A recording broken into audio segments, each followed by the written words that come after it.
Olá, pessoal. Estão todos bem? Espero que sim.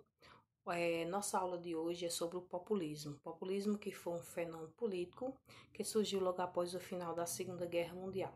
Aqui no Brasil, ele também é conhecido como um período entre ditaduras, porque aconteceu entre o final da ditadura de Getúlio Vargas, também conhecida como Estado Novo, em 1945, e vai até 1964, quando surgiu o golpe militar, quando aconteceu o golpe militar. Então, por isso que tem o nome de período entre guerras, entre ditaduras. Veja só, o populismo ele vai surgir justamente por conta do caos social que a sociedade está vivenciando.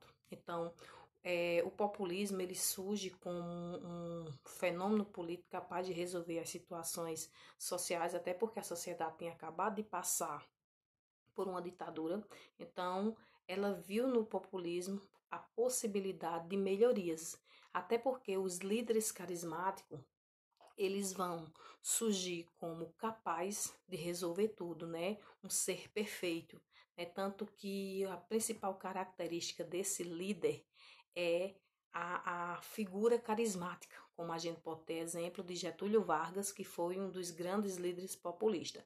Além de Getúlio Vargas, nós tivemos Juscelino Kubitschek, Jânio Quadros, e assim por diante. Então, são líderes que aparecem com uma forma é, na verdade, prometendo melhoria social. Por isso que o próprio nome tem, o termo tem o nome de populismo, que vem de popular, né, voltado para o povo, para a democracia, né, mas na verdade o populismo ele não passa de um sistema manipulador, onde aquelas pessoas que ganham confiança daquele líder passam a ser futuramente massa de manobra desse mesmo político. É como se disfarça o que está acontecendo. O populismo serve para disfarçar o que está acontecendo. Por meio de quê? Por meio da propaganda, por meio da perfeição do líder, por meio do carisma, né? É isso que caracteriza o fenômeno populista, e no Brasil não foi diferente, né? Tudo girou em torno desse período, em torno da propaganda e exaltação de um líder, né? O populismo ele vai buscar a ganhar confiança da sociedade para que essa sociedade fique totalmente alheia ao que está acontecendo. É tanto que a gente pode dizer que o populismo ele foi um fenômeno que aconteceu na América Latina, né? Depois da Segunda Guerra Mundial, como eu já expliquei, e no Brasil a gente pode colocar a partir da crise do sistema agroexportador e também o fim da República Oligárquica, que também foi um dos fenômenos que trouxe muita confusão social, desigualdade social. O populismo ele se caracteriza como sistema paternalista, ou seja, a ideia de ser aquele líder ser um verdadeiro pai, né? Ele é uma pessoa carismática, capaz de manipular a sociedade a um ponto de todas as pessoas achar que está tudo perfeito, sendo que na verdade está acontecendo a mesma forma, é a mesma coisa, é uma forma de disfarçar a todo problema dentro da sociedade. A gente pode colocar que o populismo é uma forma de governar, em que o governante utiliza de vários recursos para obter o popular. O populista utiliza uma linguagem simples e popular, né, a propaganda, como eu já falei a vocês, de ser capaz de resolver todos os problemas da sociedade. Então, é isso que define o populismo de uma forma geral. Por isso que esse termo já vem como uma forma de colocar que tudo é resolvido pelo líder. E esse líder é, digamos assim, ele é capaz, ele é influenciador, né? Ele é manipulador de toda a sociedade. A gente coloca aqui as principais características do populismo, não só no mundo como no Brasil, que diz o seguinte: o populismo exalta o líder carismático, né? Capaz de resolver todos os problemas da sociedade. O populista não só usa e abusa da palavra, mas também se apodera dela. Utiliza de modo discricional dos fundos públicos para tentar mudar uma situação que muitas vezes não tem como. O populista reparte diretamente a riqueza, isso de modo, digamos assim, fictício, que a gente sabe que de fato é, o líder populista não tem nada a ver com essa ideia de divisão, de comunismo, nem nada, mas é uma das características atribuídas falsamente ao populista. O populista mobiliza constantemente os grupos sociais, apela, organiza, engrandece as massas para que aconteça mais. Porque quanto mais a sociedade está envolvida em conturbação social, mais o líder parece ser a solução para resolver os problemas. E é aí onde acontece a exaltação do sistema populista.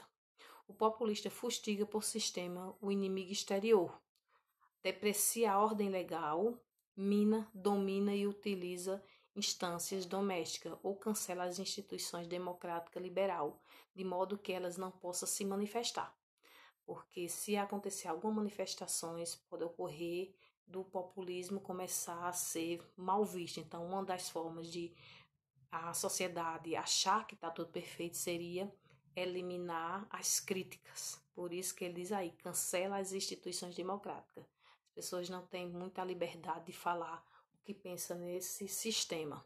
Aqui nós temos Juan Domingo Perón, né, e Evita Perón, da Argentina, que foi considerado um dos grandes líderes populista. Aqui são os discursos, que é uma das características do populismo, é os discursos exacerbados, né, a propaganda, a ideia de um país perfeito, sem nenhum problema, sem nenhuma desigualdade.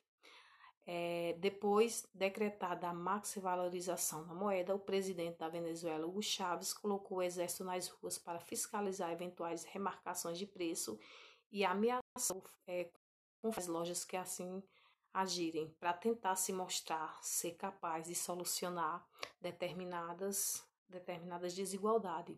Então, eles utilizam de certas questões para que a sociedade fique ao seu lado, né? Seja um líder popular, capaz de resolver todas as situações, todos os problemas.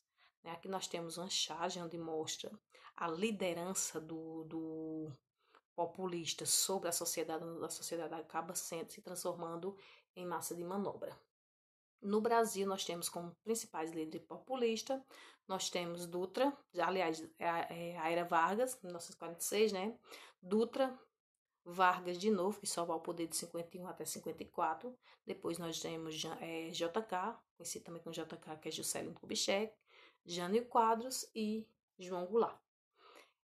No período do populista, né, do sistema populista no Brasil, internacionalmente acontecendo, aqui temos os principais ocorridos. Estava acontecendo, esse período foi um período onde ocorreu posterior à Segunda Guerra Mundial.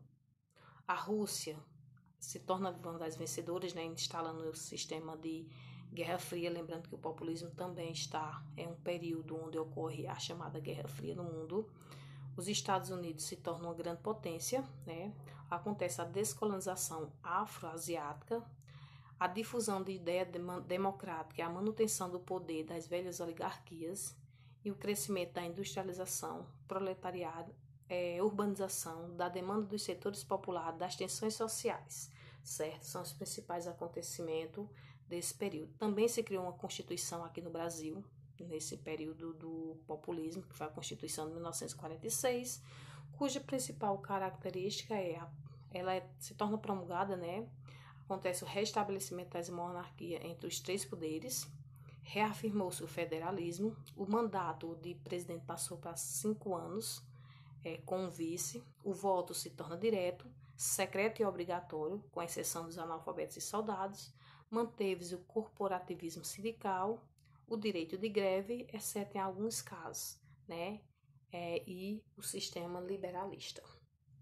A igualdade de todos perante a lei, a liberdade de manifestações de pensamento, a inviolabilidade de sigilo, a liberdade de consciência, de associação para os lícitos, a inviabilidade de casas como asilos de indivíduo e a prisão só em flagrante. Então, são algumas coisas que foram características da Constituição de 1946. Aqui nós temos alguns dos líderes populistas, vou falar resumidamente as características do governo de cada um desses líderes. Primeiro nós temos Eurico Gaspar Dutra, que foi governou de 1946 até 1951. Aqui nós temos as eleições, né, que ele enfrentou Eduardo Gomes e Leda Fiuza, e ele acaba vencendo. No governo de Yuri Gaspar Dutra, nós vamos ter a criação da Constituição de 1946, e Dutra ele desenvolve uma política econômica de aproximação com os Estados Unidos, marcado por uma abertura econômica. Nós temos a relação dele, uma grande aproximação de Dutra com os estados, com a Rússia. Nós vamos ter o registro PCB foi cassado, a intervenção dos governos e sindicatos, a formação da Escola Superior da Guerra e o Plano SALT, que é investimento em saúde, alimentação, transporte e energia. Aqui nós temos algumas críticas, na verdade, ao governo de Gaspar Dutra, até que se criou uma música para tentar trazer Getúlio Vargas, que lembra que depois de Dutra veio Getúlio Vargas, voltou novamente ao poder, até porque Getúlio Vargas ficou até 1945 com o Estado Novo, quando Eurico Gaspar Dutra entra em 1946 e fica até mais ou menos 1951, quando Vargas volta ao poder. Esse governo que foi até 1954, desse período, Getúlio Vargas utilizou muito do sistema populista para desenvolver o seu governo. As principais características do governo de Getúlio Vargas entre 1951 a 1954 foi ele voltou muito para um tom nacionalista, como o petróleo, com a frase "o petróleo é nosso". Essa frase ele remete à ideia de nacionalizar o petróleo, até porque existia uma participação de outros estados dentro da economia, né? E o petróleo é a principal fonte econômica do Brasil nessa época, com a criação da Petrobras. Então, Getúlio Vargas nacionalizou o petróleo e ele utiliza como lema de campanha "o petróleo é nosso", enfatizando a nacionalização do petróleo de uma forma geral. Né, ele faz isso através de um discurso nacionalista, que todos os produtos devem ser diretamente fabricados no Brasil e que não aconteça a intervenção de outros estados. Tanto que ele diz assim: o monopólio estatal do petróleo foi efetivamente com a criação da Petrobras, que é a empresa geradora do petróleo, totalmente fechada à participação de estrangeiro. A siderurgia de Volta Redonda foi expandida, assim como a usina hidrelétrica de Paulo Afonso. Então, a ideia de Getúlio Vargas foi nacionalizar o petróleo e diminuindo a participação dos estrangeiros. Por isso que ele utiliza o lema "o petróleo é nosso". A ideia era nacionalizar todos os produtos brasileiros, toda a economia brasileira, inclusive o petróleo. Aí está o lema da campanha, de Getúlio Vargas, com a ideia de nacionalização.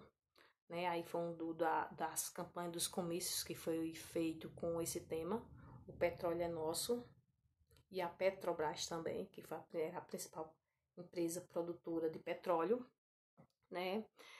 Aqui nós temos falar um pouco sobre a história do petróleo, que fala sobre o período que surgiu, que foi em 1938, foi uma das maiores riquezas criada no Brasil, e uma das leis de proteção a essa riqueza foi a Lei 9468 de 6 de agosto, que mostra o período que o petróleo entrou em auge.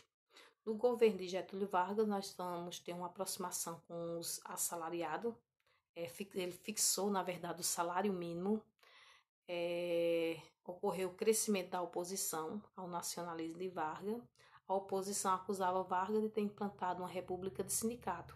Parte das Forças Armadas indispuseram com Vargas. A quase totalidade das Forças Armadas, alinhada com os princípios da doutrina de segurança nacional e partidária, com a aproximação dos Estados Unidos, indispunha-se com o sentido nacionalista do governo. Em 5 de agosto de 1954, Carlos Lacerda foi vítima de um atentado que o feriu apenas. Gregório Fortunaro, chefe da guarda pessoal de Vargas, foi acusado de responsabilizado pelo crime. Isolado, Vargas suicidou-se em 24 de 8 de 1954.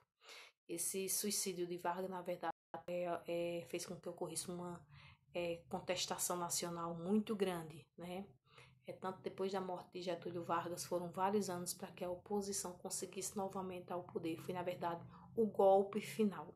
Tanto que no final da Carta Testamento, ele diz assim: deixo a vida para entrar para a história. Nessa Carta Testamento, ele vem falando um pouquinho sobre a história dele, tudo que fez para o país, e mesmo assim aconteceu a traição de determinadas pessoas, né? A carta ela é bastante longa, onde mostra tudo o que aconteceu, toda a trajetória política de Getúlio Vargas, e foi justamente isso que trouxe uma grande comoção social. A sociedade, na verdade, vai se revoltar, né? E isso vai render durante muitos anos a não entrada da oposição no poder. Aqui nós temos o terceiro presidente populista, né, que foi o Café Filho, que passou apenas 2 anos no poder, de 54, após a morte de Getúlio Vargas, até 1956. Ele era, na verdade, vice de Getúlio Vargas, que assumiu o poder logo após a morte de Getúlio Vargas. Uma das principais características do governo de Café Filho foi a criação do SUMOC, que é a Superintendência da Moeda. Nós vamos ter a facilidade para a importação de máquinas e equipamentos, estímulos à industrialização. E aí, em 1956, nós vamos ter, assumir, na verdade, ele vai sair em 1956 e assume Carlos Luiz, né, presidente da Câmara Federal. Por questões políticas, ele acaba saindo do poder. O outro mandato, o próximo presidente, vai ser Juscelino Kubitschek, também conhecido como JK, que governou de 1956 até 1961. A principal contribuição de Juscelino Kubitschek foi a construção de Brasília, a fundação, a transferência da capital do Rio de Janeiro para Brasília. Juscelino Kubitschek vai ser o presidente e vai fundar Brasília com a ajuda do arquiteto Oscar Niemeyer. É uma das principais contribuições, né? O governo de JK vai se caracterizar de uma forma geral pela grande participação do capital estrangeiro, né? Acontece um investimento do capital estrangeiro muito forte aqui no Brasil, algumas privatizações, né? O lema principal de sua campanha vai ser 50 anos em 5, ou seja, industrializar o Brasil no prazo de 5 anos. O que era para ser industrializado em 50, ele vai dizer que é possível industrializar em 5. Por isso que tem o plano de meta dele, é 50 anos em 5. No seu governo aconteceu bastante desenvolvimentismo, inflação e endividamento, né, grande expansão industrial, aberta ao capital estrangeiro, como eu falei para vocês, e de uma forma geral vai acontecer o aumento em massa da dívida externa no país. Aqui nós temos a fundação de Brasília, o governo de JK, né, e algumas partes principais de Brasília, né, as principais locais, né, que se investiu muito de Brasília, certo? Então, gente, é isso. Espero que vocês tenham entendido. Qualquer dúvida, estou à disposição de vocês, certo? Então, pessoal, até a próxima.